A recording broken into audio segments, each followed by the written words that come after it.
सुनो सब कोई, एन के किस मान के लिए दोनों समांतर श्रेणियां, दो समांतर श्रेणी दिया है, मतलब 2 एपी दिया है। कितना एपी दिया है? क्या क्या 63, 65, 67 और 3, 10, 17 के 3, 10, 17 ना, ये एन पद के बराबर होंगे। कहता है कि दो समांतर श्रेणियां में कौन सा ऐसा पद होगा या कितना पद जो होगा वो दोनों पद के एन बराबर होगा।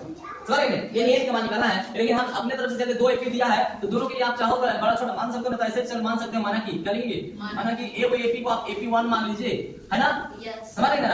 अब ये को आप मान लीजिए AP2, का मान लीजिए AP2 माने AP दूसरा है। कौन है AP? AP1 और AP2 समझ गए आप लोग कि नहीं समझ गए? AP1 और AP काय मान लिए समझने के लिए लिखिए क्या क्या है 63, 65, 67 डॉट डॉट डॉट ना। एक दूसरा दिया है 3, 10, 17 डॉट डॉट डॉट। समझ में आ गया होगा यहाँ तक? कोई डाउट नहीं? अब यहाँ समझिएगा, आपको इसमें से क्या निकल सकता है, इसमें से पहले निकालिए, उसके बाद इनको बराबर लिखना, ठीक है? इसमें निकलेगा, हम AP1 से चल रहे हैं तो 1/1 से मान रहे हैं। ए प्रथम पद को आप क्या बोलेगा 63, है ना? सार अंतर को D बोलते हैं, लेकिन D1 मान रहे हैं कि 1 से चल रहे हैं। क्या बनेगा? 65 में से 63 घटाइएगा जी, तो होगा कितना? 2 होगा कि नहीं होगा?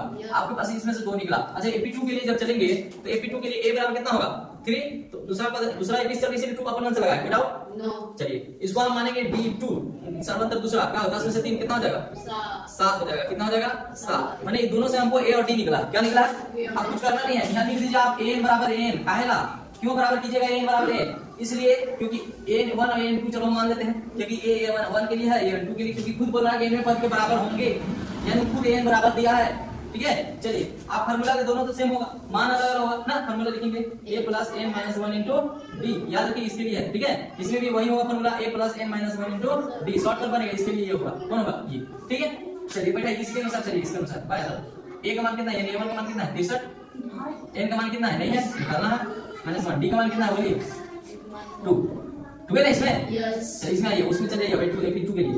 A का मान 3, n का मान नहीं है 1, D का मान 7। चलिए हल कर दीजिए, आंसर हो जाएगा 63 जब कहते हो प्लस 2 गुणन का होगा 2n - 2। दोनों से गुणा करेंगे ना, इसमें के लिए 3 + 7 गुणन का होगा 7n - 7 का 7। अब जोड़िए घटाइए लीजिए, n का मान एक तरफ कर लीजिए, बिना n वाला एक तरफ कर लीजिए, कोई दिक्कत कर ले? कैसे एक ही बात कर सकते हैं ना, बात कौन करते रहेगा? देखो 2n यानी प्लस में 7n है तो माइनस में 7n, उधर क्या बचेगा? 3 बचा -7 बचा, यही बचा इधर जी। चलिए 63 प्लस में जाएगा तो माइनस में, -2n गया तो प्लस। आपको एकदम सीधा सीधा जो बात जो हम लिखा था सब इधर लिखे, ठीक है?